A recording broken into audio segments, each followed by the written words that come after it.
Hello, my dear friends. Welcome to my YouTube channel that is Learning and Programming with Chetan.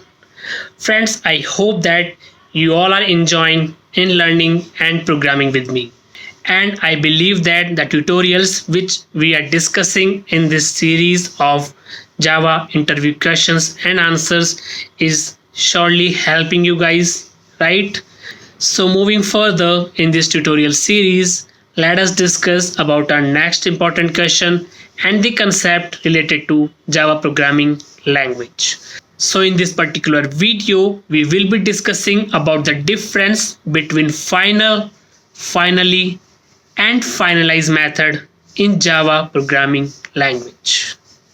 So friends, if we go by name, then these all three, whether it is a variable or methods, these look similar, right? Final, finally, or finalize. But if we go by concept, then each of these three variable or method is having their own important significance in Java.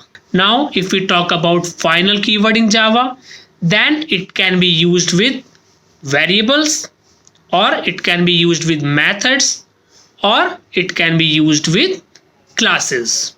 So if we use a final keyword with variables, then it make that variable as constant, which means that we cannot reassign the value to the variable which we have assigned as final. So this is about the use of final keyword with variables.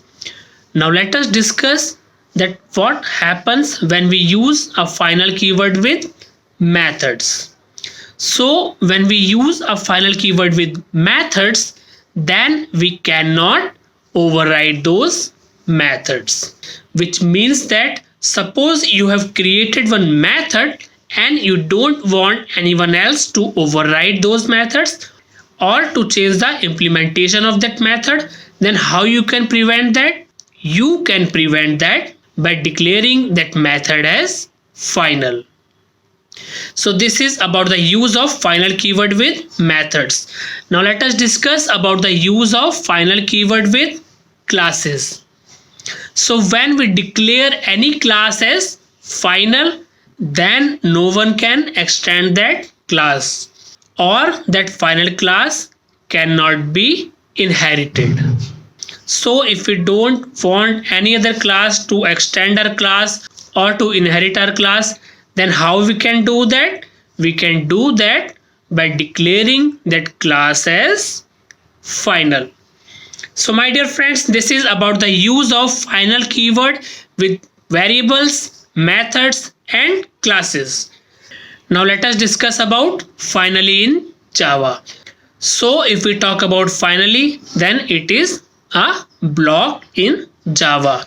And what is block? Block is a piece of code that is present inside curly braces. So this finally block is associated with try catch block, and try catch block is used for exception handling in Java. So the main purpose of this finally block is to perform the cleanup activities that is associated with try catch block. So suppose you have initialized some resources, example input stream or output stream inside your try block. Then after performing the operations, you want to make sure that you are closing these resources or you are releasing the memory which is used by these resources. So how you can make sure this? You can assure this by writing the code inside finally block, because whatever code which we are writing inside our finally block will always get executed. So even if the exception is occurring or if it is not occurring, your finally block will always be executed. So it is used to perform the cleanup activities associated with your try catch block. So this is about our finally block in Java. Now let us discuss about our last concept, that is finalize method in Java programming language. So if we talk about finalize, then it is a method which is present inside our java.lang.object class. And the main purpose of this finalize method is to perform the cleanup activities associated with your objects.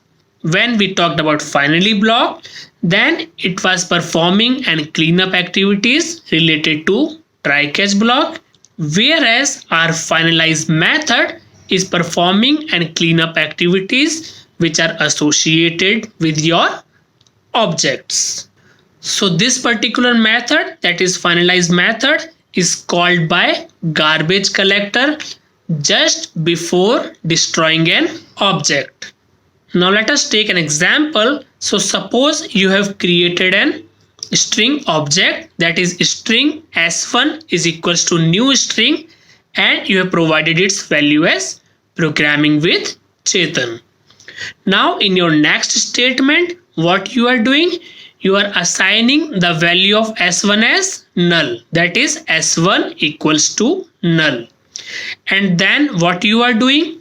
You are calling a garbage collector method, that is gc, which is present inside your java.lang.system class, right? So when we are calling this gc method of system class, then what it is doing?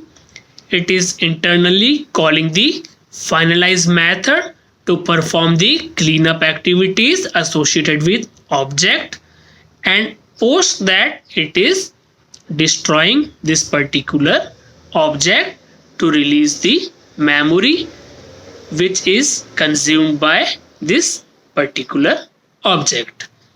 So finalize method is used to perform the cleanup activities associated with your object, and it is called by garbage collector just before destroying a object. So my dear friends, I hope that you are able to understand about finally and finalize method in Java programming language, and you guys can stay tuned with me. And if you have not subscribed my channel till now, then you can subscribe the channel so that you don't miss the updates of my upcoming tutorials. I would like to wish you all the very best for your learnings.